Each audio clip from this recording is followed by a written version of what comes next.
সুপ্রিয় চাকরি প্রত্যাশী ভাই ও বোনেরা, আপনাদের জন্য আরো একটি নিয়োগ বিজ্ঞপ্তি নিয়ে হাজির হয়েছি।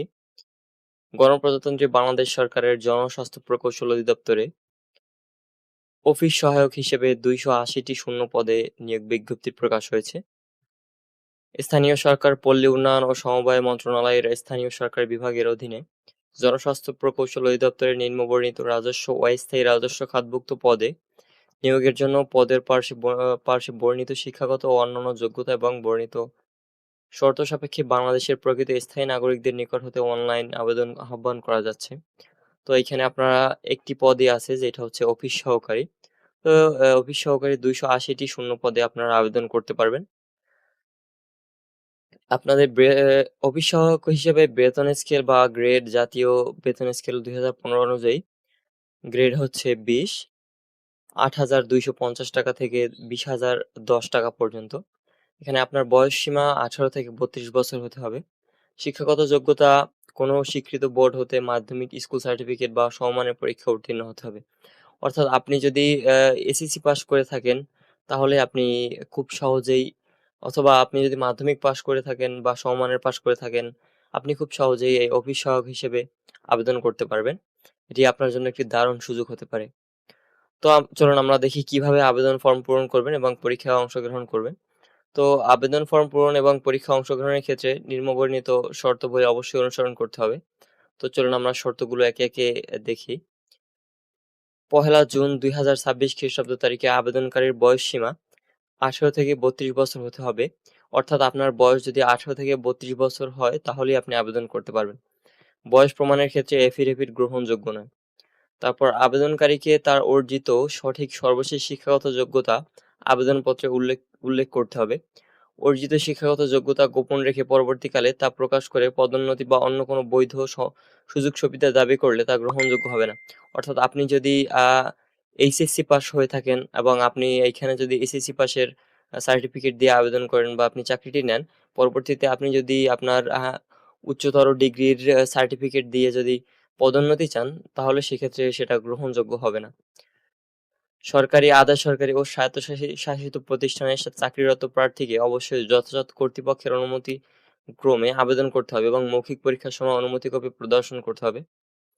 চাকরির আবেদন ফর্মে অ্যাপ্লিকেশন কপিতে সর্বশেষ শিক্ষাগত যোগ্যতা সহ সকল শিক্ষাগত যোগ্যতা উল্লেখ করতে হবে। অন্যথায় নির্বাচিত হলে চাকরির আবেদনে উল্লিখিত সনদ ব্যতীত অন্যান্য শিক্ষাগত যোগ্যতার সনদ অন্তর্ভুক্ত করার সুযোগ থাকবে না। নিয়োগের ক্ষেত্রে সরকারের বিদ্যমান কোটা পদ্ধতি এবং প্রযোজ্য ক্ষেত্রে পরিবর্তিত বিধান অনুসরণ করা হবে। লিখিত ও মৌখিক পরীক্ষায় অংশগ্রহণের জন্য কোনো প্রকার টিএ বা ডিএ প্রদান করা হবে না। মৌখিক পরীক্ষার সময় জাতীয় পরিচয়পত্র এবং সকল সনদপত্রের মূল কপি প্রদর্শন করতে হবে। এছাড়া পূরণকৃত অ্যাপ্লিকেশন ফর্ম সহ জাতীয় পরিচয়পত্র এবং সকল সনদপত্রের সত্যায়িত এক সেট ফটোকপি দাখিল করতে হবে। অর্থাৎ আপনার মৌখিক পরীক্ষার সময় আপনার যত ডকুমেন্ট আছে সবগুলোর আসল কপি বা অরিজিনাল কপিটি প্রয়োজন হবে এবং এক কপি সত্যায়িত লাগবে সবগুলোর। এ নিয়োগ বিজ্ঞপ্তিতে বর্ণিত শূন্য পদ পূরণে জনস্বাস্থ্য প্রকৌশল অধিদপ্তর কর্মকর্তা ও কর্মচারী নিয়োগ বিধিমালা 2024 অনুসরণ করা হবে। নিয়োগকারী কর্তৃপক্ষ বিজ্ঞপ্তিতে উল্লিখিত পদের সংখ্যা হ্রাস, বৃদ্ধি এবং বিজ্ঞপ্তি সংশোধন ও বাতিল করার অধিকার সংরক্ষণ করে। লিখিত ও মৌখিক পরীক্ষার সময়সূচি www.dphe.gov.bd এই ওয়েবসাইটে চাকরি সংক্রান্ত সেবা বক্সে ও স্ক্রল বারে প্রকাশ করা হবে। মৌখিক পরীক্ষার জন্য আলাদাভাবে কোনো সাক্ষাৎকারপত্র প্রেরণ করা হবে না।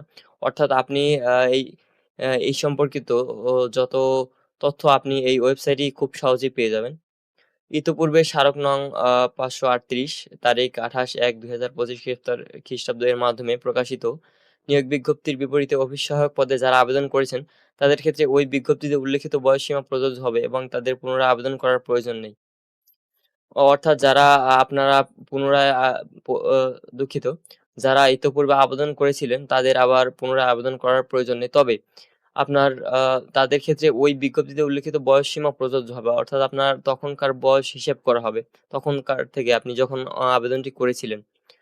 অনলাইনে পূরণকৃত মুক্তিযোদ্ধা, শহীদ মুক্তিযোদ্ধা ও বীরাঙ্গন সন্তান ক্ষুদ্র নৃগোষ্ঠী শারীরিক প্রতিবন্ধী ও তৃতীয় লিঙ্গের কোটায় প্রার্থিতা দাবি না করলে পরবর্তীতে নতুন করে কোনো কোটার প্রার্থিতা দাবি গ্রহণযোগ্য হবে না।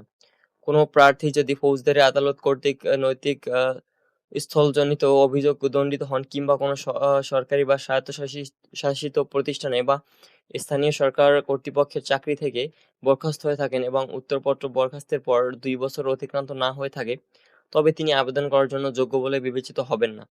তবে গোপন রেখে আবেদন করলে বিধি অনুযায়ী আইনানুগ ব্যবস্থা গ্রহণ করা হবে। অর্থাৎ আপনি যদি কোনো মামলার আসামি হয়ে থাকেন, তাহলে আপনি যদি সেটা গোপন রেখে আবেদন করেন এবং পরে যদি কর্তৃপক্ষ সেটা জানতে পারে, তাহলে আপনি সমস্যায় পড়বেন। আবেদনপত্রের নাম, জন্ম তারিখ ও অন্য কোনরূপ সাবস্টেনেটিভ ত্রুটি থাকলে পরবর্তী সময়ে সংশোধনের কোনো সুযোগ থাকবে না। সাবস্টেনেটিভ ত্রুটির কারণে প্রার্থিতা বাতিল হবে। প্রার্থীকে অবশ্যই বাংলাদেশের নাগরিক হতে হবে। সরকারের পূর্বানুমতি ব্যতি রেখে কোনো প্রার্থী কোনো বিদেশী নাগরিককে বিবাহ করে থাকলে বা বিবাহের জন্য প্রতিজ্ঞাবদ্ধ হলে তিনি আবেদন করার জন্য অযোগ্য বলে বিবেচিত হবেন।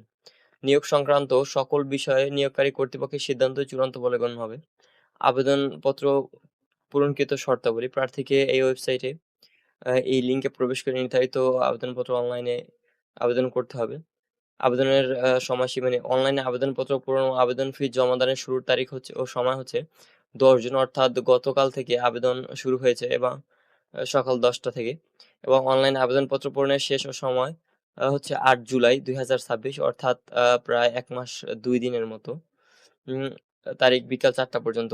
উক্ত সময়সীমার মধ্যে ইউজার আইডি এবং প্রার্থীর অনলাইন আবেদনপত্র সাবমিটের সময় থেকে পরবর্তী ৭২ ঘন্টার মধ্যে এসএমএস এর মাধ্যমে পরীক্ষার ফি জমা দিবেন। অর্থাৎ আপনার এখানে আবেদন আ আ শুরু হয়েছে গতকালকে থেকে, অর্থাৎ ১০ তারিখ থেকে, এবং আবেদন চলমান থাকবে জুলাই মাসের জুলাই মাসের ৮ তারিখ পর্যন্ত।